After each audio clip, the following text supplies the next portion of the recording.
Happy 420 week, everyone. This is Lindy Kaiser with clearancejobs.com, bringing you your annual 420 week update on drug use and your security clearance. We've updated our white paper on drug use and your security clearance. We will have that later this week over at clearancejobs.com, so be sure to visit the site, download it, check it out.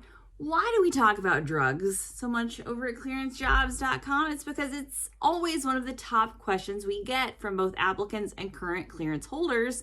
Why is that? We see a huge prevalence in states, especially defense industry states, quite frankly, who have legalized some form of marijuana use. That means we have a lot more applicants who are likely to have some drug involvement issues in their past.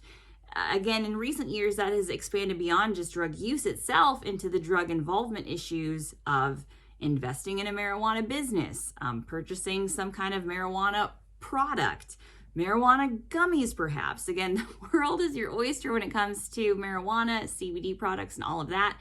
So we unpack all of that over in content at clearancejobs.com in our most recent white paper. The other reason we're talking about it now is because there's current legislation that passed the House earlier in April that would make drug use, marijuana use, legal at the federal level. That legislation also specifically addresses the security clearance process and says that marijuana use cannot be used in adverse decisions made by the federal government related to employment. So it removes the drug use issue from being a security clearance issue. It's a bit of a duplicative effort because if marijuana was made legal at the federal level, you would also see that affect the adjudicative guidelines themselves.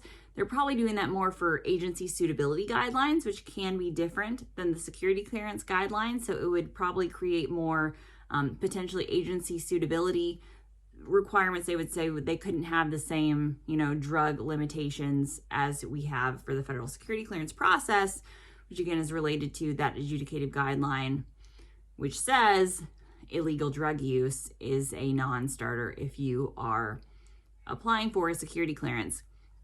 OD&I did release clarifying guidance. We talk about that over at Clearance Jobs that specifically said that drug use should not be used alone to make a denial or revocation if it is in the past. So if you're deciding, hey, I'm signing on the line of the SF-86 here, they don't want past drug use to be a clearance issue. What we're still advising applicants is the more time that you can put between prior drug use and current use, the better. That is certainly advantageous for you. We're seeing across the intelligence community, they're still kind of adhering to a 1-year minimum of abstaining for drug use prior to applying or obtaining a security clearance. So again, the more time that you can put between yourself and that application and any prior drug use, the better. Don't weed yourself out of the process, though, is also our advice, especially with that OD&I clarifying guidance. If you have an interest in a federal government career, mitigate drug use however possible. We have tips for that, 4 tips specifically in our white paper over at clearancejobs.com. But mitigate that, but still apply. Now, what about the MORE Act and this federal legislation? Could that be a game changer? Yes, it could, but just because it's passed in the House doesn't mean it will get signed into law. Chuck Schumer has said he will introduce the legislation on the Senate side, but he faces a much more hefty path toward passage over on the Senate side, getting both sides of the aisle to compromise on recreational drug use, legalization, and policies.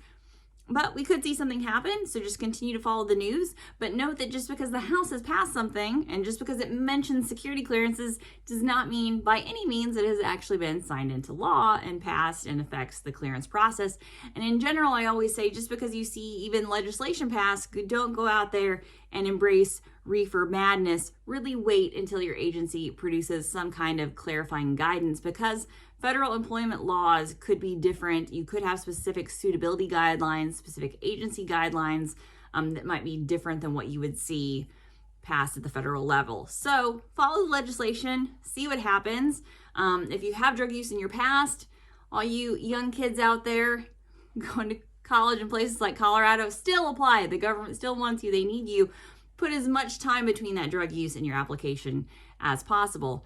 For more on that, the drug policies, OD&I's clarifying guidance, and what you can do to mitigate past drug use, visit us over at clearancejobs.com. Happy 420 week.